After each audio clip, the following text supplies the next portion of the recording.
오늘 우리에게 주시는 하나님 말씀은 마태복음 15장 10절부터 20절까지의 말씀입니다. 신약성경 25면에 있는 말씀입니다.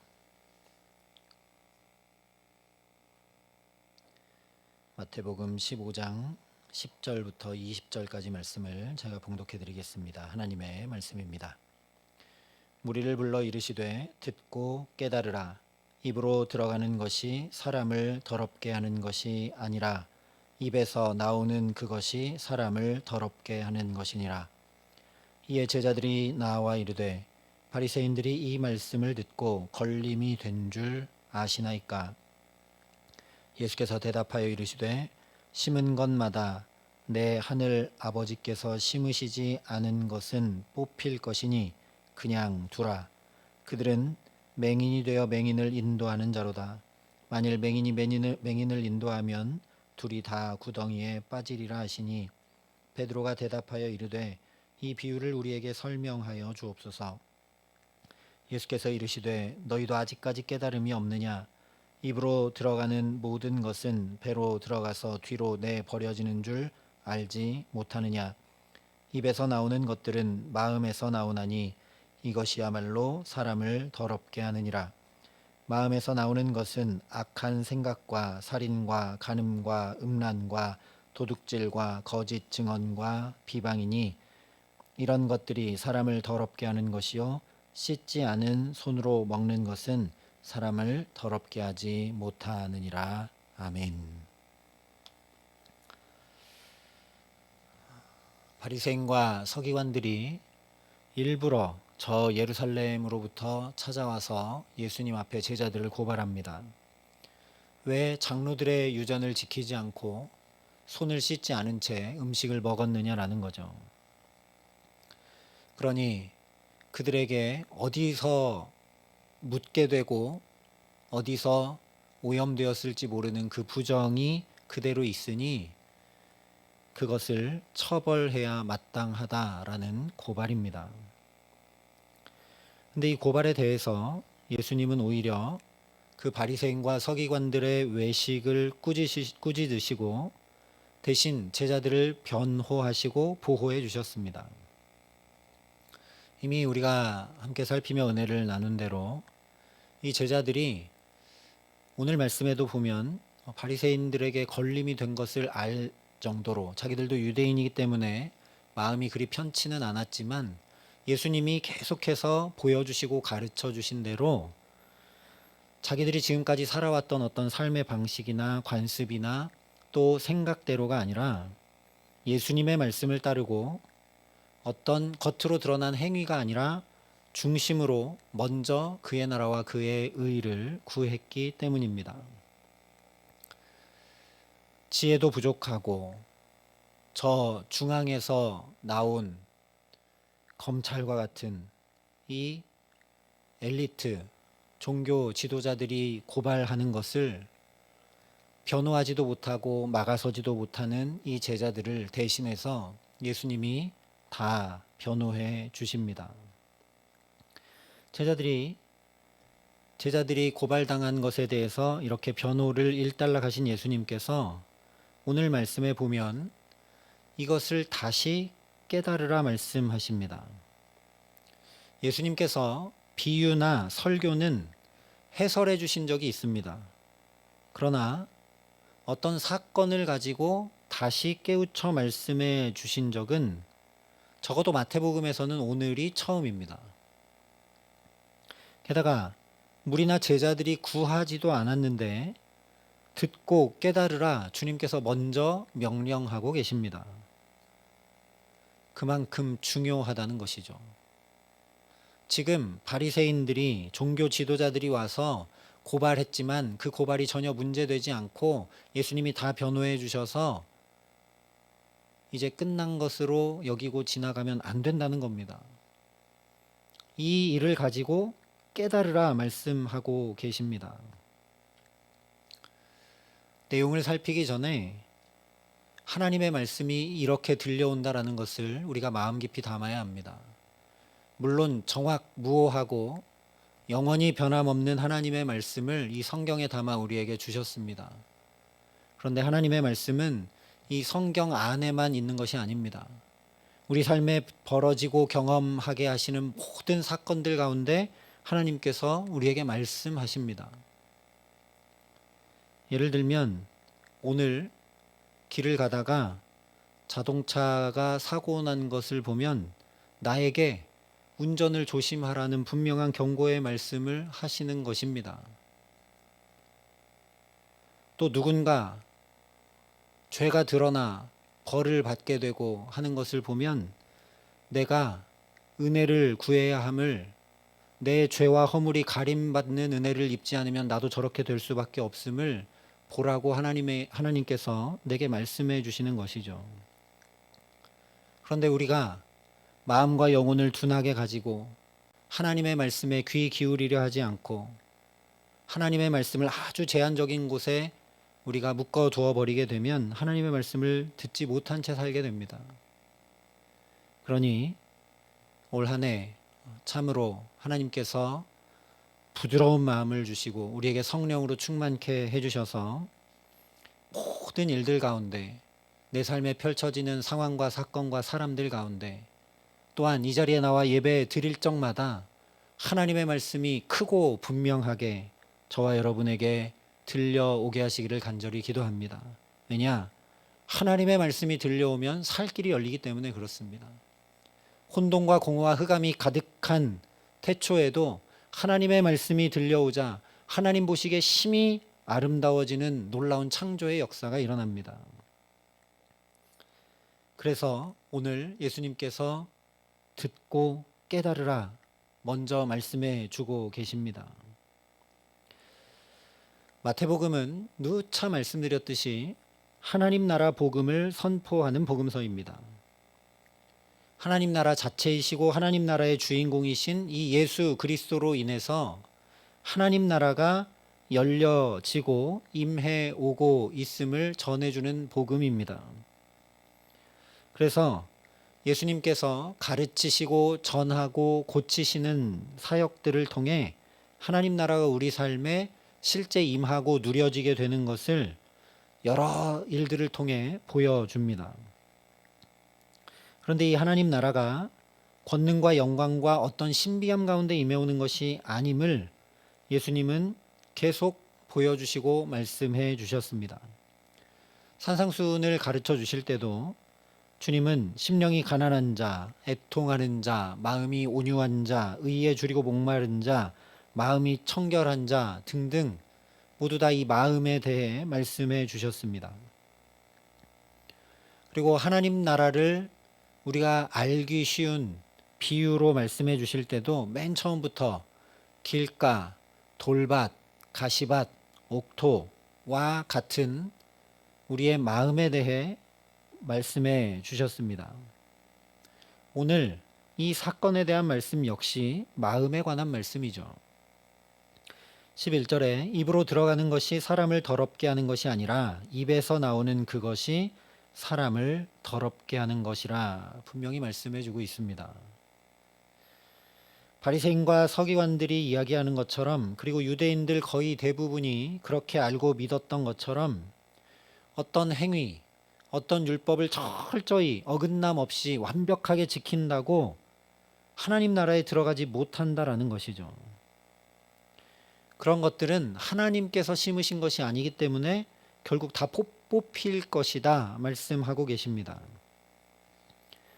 가라지 비유에서 말씀하셨듯이 지금은 알곡과 가라지가 같이 있기 때문에 무엇이 알곡이고 가라지인지 구별해내기도 어렵고, 또 혹 가라지를 뽑으면 알곡도 다 뽑혀버리게 되니 가만두라 하셨는데 오늘도 가만두라 말씀을 하시면서 그러나 결국에는 다 뽑혀 불에 던져지게 될 것이라 분명히 말씀해 주십니다. 뿐만 아니라 그렇게 철저히 율법을 지킴으로 구원받고 하나님 나라에 들어간다고 가르치는 자들은 맹인이 되어 맹인을 인도하는 것이라 둘 다 구덩이에 빠지고 만다 말씀해 주고 계십니다. 그들이 가장 구원받는 길을 확실히 알고 분명히 알고 잘 아는 것처럼 자기들도 행하고 가르쳐주고 있지만 사실은 맹인이 맹인을 인도하는 것과 똑같다라고 예수님께서 말씀하시는 것이죠. 그러니 듣고 깨달으라 명령하시는 것입니다. 지금은 비슷해 보일지 몰라도 종국에 뽑혀버리고 마는 삶, 불살라 버려지게 되고 마는 삶, 잘 인도받는 것 같아도 결국 걸려 넘어지고 구덩이에 빠지게 되는 그런 삶을 살지 말라는 것이죠. 우리도 겉보기에 비슷해 보일 수 있습니다. 맹인이 맹인을 인도해도 어쨌든 인도는 받아가고 있으니까 복돼 보일 수도 있습니다. 그러나 종국에는 걸려 넘어지고 구덩이에 빠져버리고 말고 결국에는 뽑혀버리고 마는 삶이라는 것이죠. 바른 목자를 만나는 것이 그래서 중요합니다. 거짓 교사들을 만난 것이죠. 바리새인과 서기관들과 종교 지도자들. 그래서 예수님이 참된 목자가 없어서 가르쳐주는 이가 없어서 양처럼 고생하고 기진하는 그 무리를 향해 간절히 당부하고 계신 음성이 바로 듣고 깨달으라는 말씀입니다.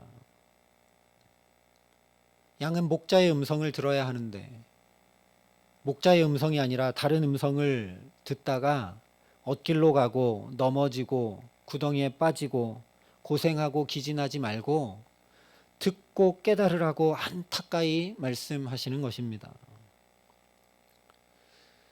우리에게도 수많은 말들이 들려옵니다. 주님의 음성도 들려오고 사람의 소리도 들려오고 때로는 사탄의 속삭임도 들려옵니다. 그런 우리에게 듣고 깨달을 수 있는 은혜 더해 주시기를 간절히 기도합니다. 어느 것이 주님의 음성인지, 어느 음성을 듣고 따라가야 내가 생명길로 가는지 분별할 줄 알고 깨달을 줄 아는 지혜와 계시의 영을 우리에게 부어주셔서 참된 목자이신 예수님의 음성을 따라 살아가는 우리 모두가 되게 하시기를 예수님의 이름으로 축원합니다. 예수님이 이렇게 말씀해 주셨는데도 잘 깨닫지 못하고 이 비유를 설명하여 주시기를 또 부탁을 합니다.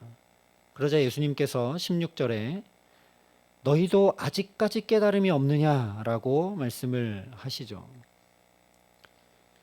그래서 앞에 이 맹인이 맹인을 인도한다는 비유를 들려주어도 깨닫지 못하자 더 쉽고 자세히 설명해 주신 내용이 오늘 말씀의 중심입니다.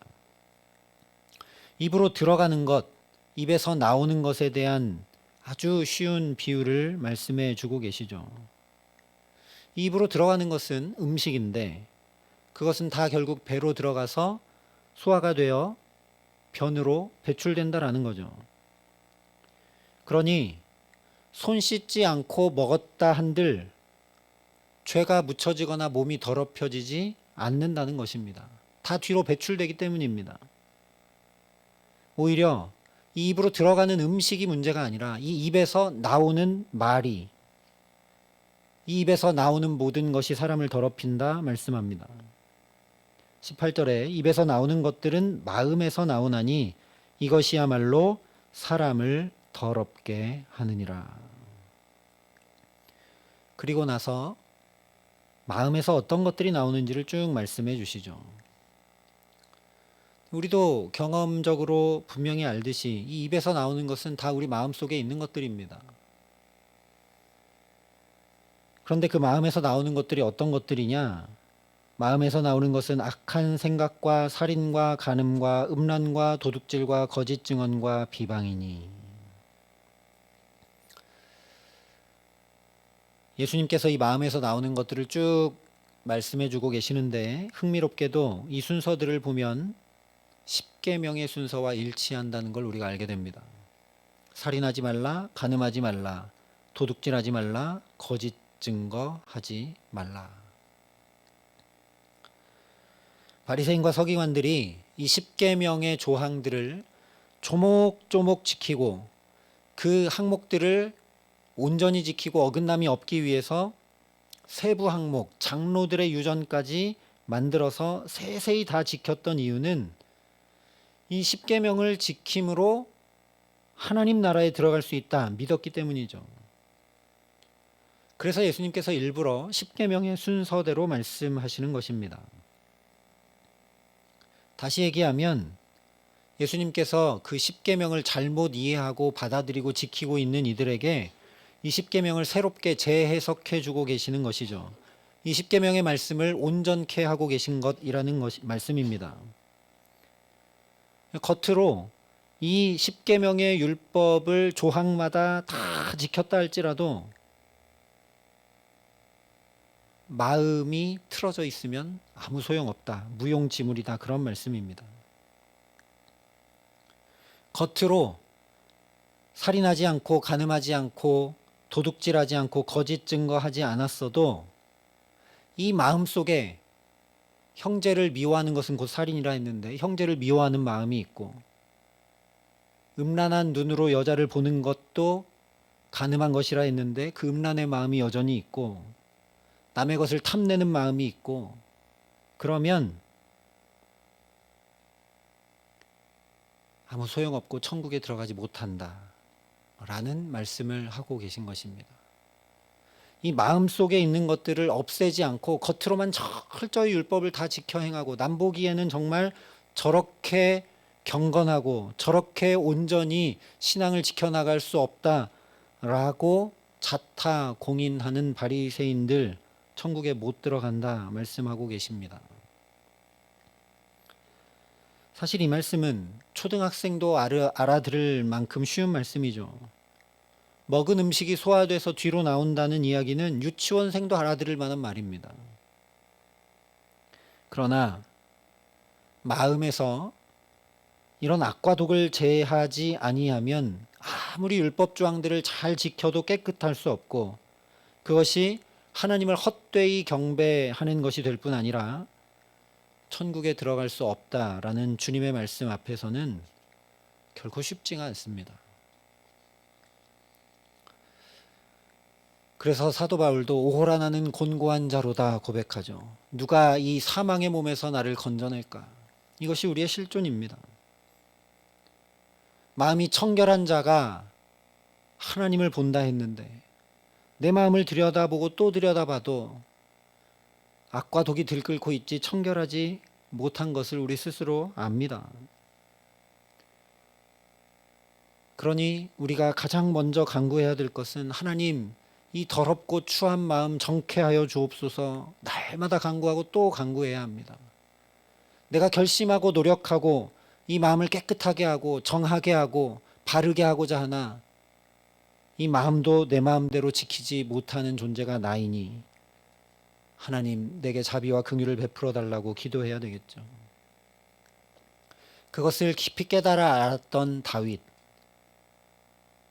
나는 왕이 될 만큼 훌륭한 사람이고 하나님이 그래서 내 신앙도 인정한 사람이고 나는 괜찮다라고 생각했는데 밧세바를 범하고 우리아를 전장에 내몰고 난 다음에는 하나님 그렇지 않습니다. 내 마음은 더러운 악과 독들로 가득 차 있습니다. 제가 십계명을 다 범했습니다. 간음했고 살인했고 그런 더러운 손으로 가서 예배했고 하나님의 이름을 망령되이 일컬었고 그래서 부모의 이름에 먹칠을 했고 십계명을 다 어긴 죄인이 바로 저입니다. 그러면서 기도합니다. 하나님 나를 주님 앞에서 멀리하지 마시고 내 속에 정한 마음을 창조하여 주옵소서. 우리 마음은 고쳤을 수 있는 상태가 아니라는 겁니다. 하나님이 새롭게 날마다 창조해 주시지 않으면 새 마음으로 창조해 주시지 않으면 우리는 정한 마음이 될 수 없다라는 거죠. 그 다윗의 기도가 저와 여러분의 간절한 기도 되게 하시기를 예수님의 이름으로 축원합니다. 하나님 날마다 정한 마음을 창조하여 주셔서 내 마음이 청결하여 주님을 보게 하시고 내 마음이 깨끗하고 정하여 주님의 말씀을 지켜 행함에 부족함 없도록 해달라고 날마다 은혜를 구하는 저와 여러분 될 수 있기를 소망합니다. 물론 그렇게 기도하고 간구하고 은혜를 더듬는 것이 우리 안에 있는 악과 독을 제할 수 있는 방법입니다. 그런데 이것도 우리가 해봤지 않습니까? 열심히 기도도 하고 은혜도 구해보고 그래서 또 결심하고 그래도 어떻습니까?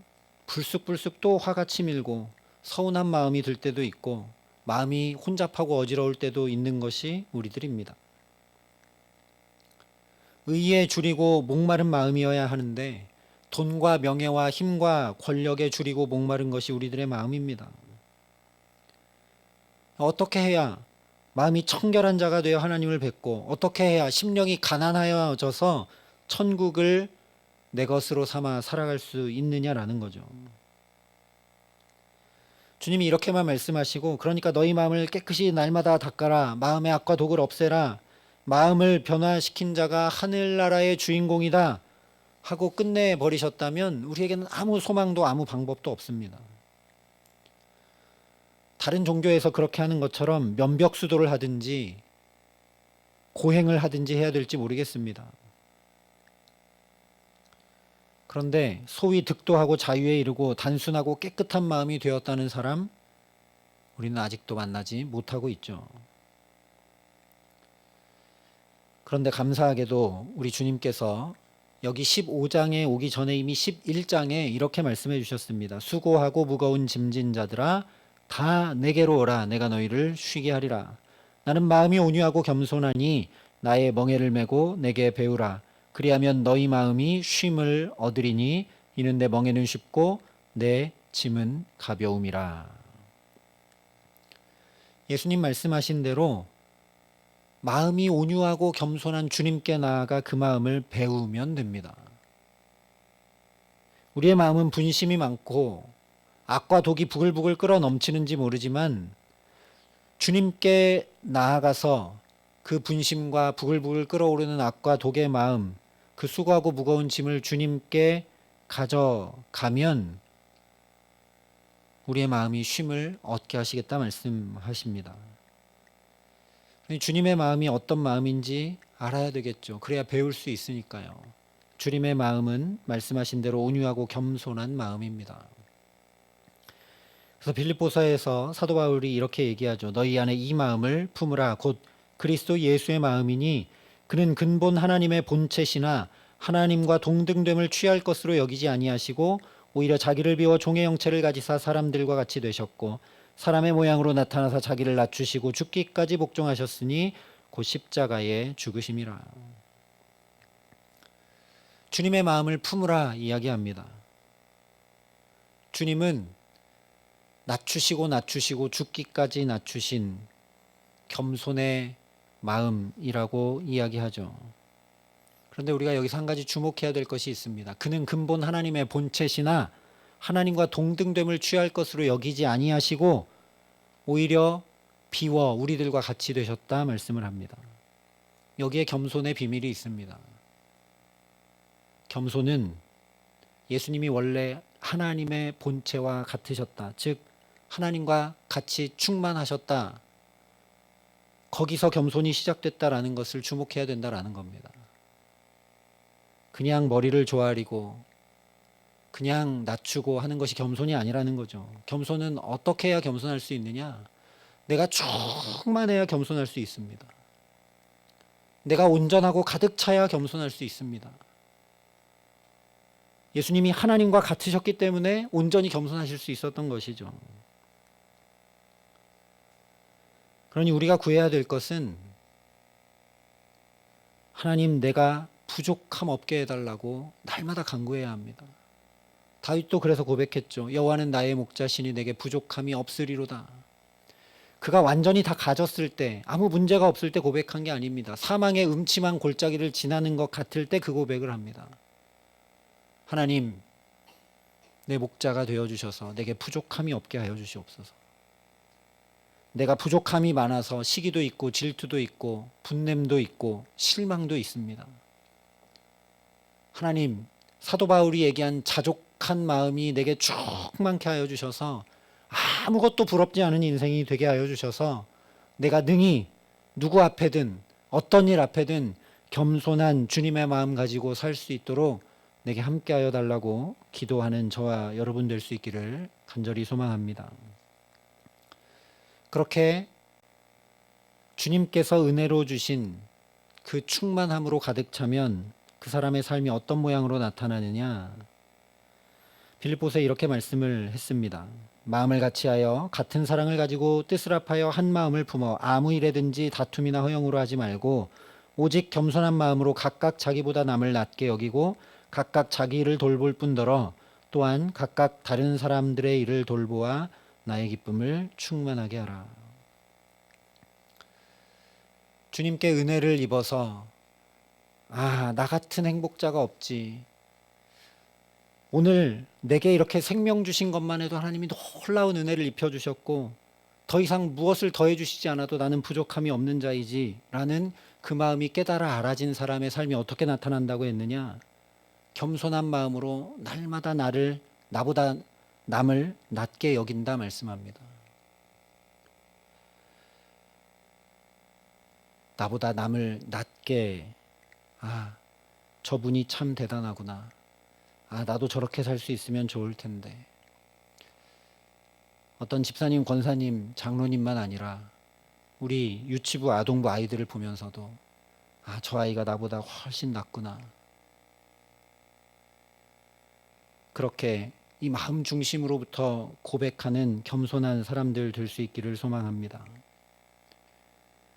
각각 자기 일을 돌볼 뿐더러 또한 각각 다른 사람들의 일을 돌본다고 말씀합니다. 겸손한 사람은 계속 퍼주고 내주고 내 것은 다 쏟아붓는 삶이 아니라는 겁니다. 먼저 나를 돌아보는 겁니다. 아까 말씀드린 대로 내가 충만하지 않으면 결코 겸손할 수 없기 때문입니다. 그래서 먼저 나의 일을 돌보고 그만큼 또 다른 사람들의 일을 돌본다는 것이죠. 나는 하나님께 은혜를 가득 입어서 다른 사람들이 내가 입은 은혜를 누리고 그래서 내가 또 그 받은 사랑만큼 다른 이들을 돌보는 주님의 사람들로 살아갈 수 있기를 예수님의 이름으로 축원합니다. 우리는 결코 온유하고 겸손할 수 없습니다. 우리 본성으로는, 우리 의지로는. 그런데 주님께로 오라 했는데 그걸 거꾸로 얘기하면 주님이 내게 오시는 것이죠. 상대적인 것이니까요. 내가 주님께 가는 것이나 주님이 내게 오는 것이나 마찬가지죠. 그리고 우리는 잘 주님께 가지 못합니다. 그래서 먼저 임마누엘의 주님으로 우리를 찾아와 주셨죠.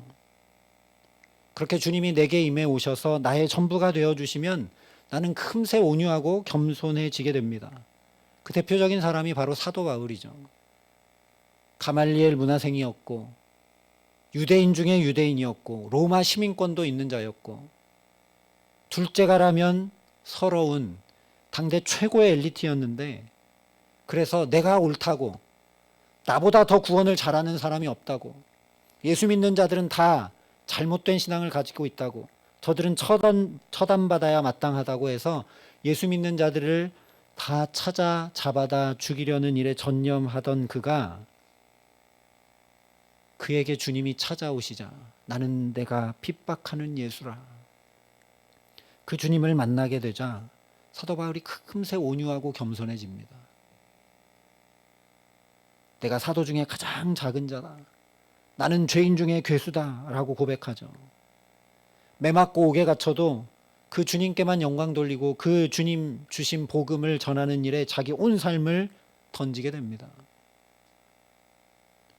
그러니 우리가 메고 배울 멍에는 딱 한 가지, 주님 한 분 구하는 것입니다. 그래서 그 멍에가 쉽고 가볍다 하신 것입니다. 주님만 구하면 되니까요. 이렇게 수도하고 이렇게 고행하고 이렇게 노력하고 이렇게 힘쓰고 애쓰라 하지 않으셨습니다. 정말 중심으로 주님 한 분만 바라고 의지하는 그 사람이 바로 심령이 가난한 자이죠. 나는 주님 없이 하루 한순간도 살아갈 수가 없습니다. 마치 엄마가 보이지 않으면 울어대는 어린 아이처럼 엄마를 찾고 또 찾는 아이처럼 주님을 구하고 찾는 자에게 천국이 저희 것이라 말씀해 주셨습니다. 이것이 가장 쉽고 가벼운 멍에입니다. 내 생각과 내 뜻과 내 계획과 내 경험과 내 습관대로 내가 내 삶의 주인 되어 살아가는 것이 아니라 예수님을 나의 전부요, 나의 참 주로 모시고 살아가는 우리 모두가 되게 하시기를 간절히 기도합니다. 올해 정말 단 한 가지 소원, 올해가 시작되고 여러 가지 소원과 이루고자 하는 것들이 많은데 그런 것들보다 가장 우선되고 가장 우리가 구해야 될 소원, 하나님, 올해는 날이 지나갈수록 하루하루 살면 살고 더 살수록 예수님으로 더 충만해지고 충만해질 수 있도록 내게 역사하여 달라고 구하고 또 구하는 저와 여러분 될 수 있기를 소망합니다. 그래서 주님이 온통 나를 다스려 주시기에, 주님으로 충만하기에 사도 바울이 그랬듯이 자연히 겸손해지고 자연히 온유해져서 헛되고 넘어지고 힘쓰고 애써야 되는 삶이 아니라 천국을 안고 가장 복된 삶, 주와 동행하게 하시는 귀한 은총 더해 주시기를 우리 구주 예수 그리스도의 이름으로 간절히 축원합니다.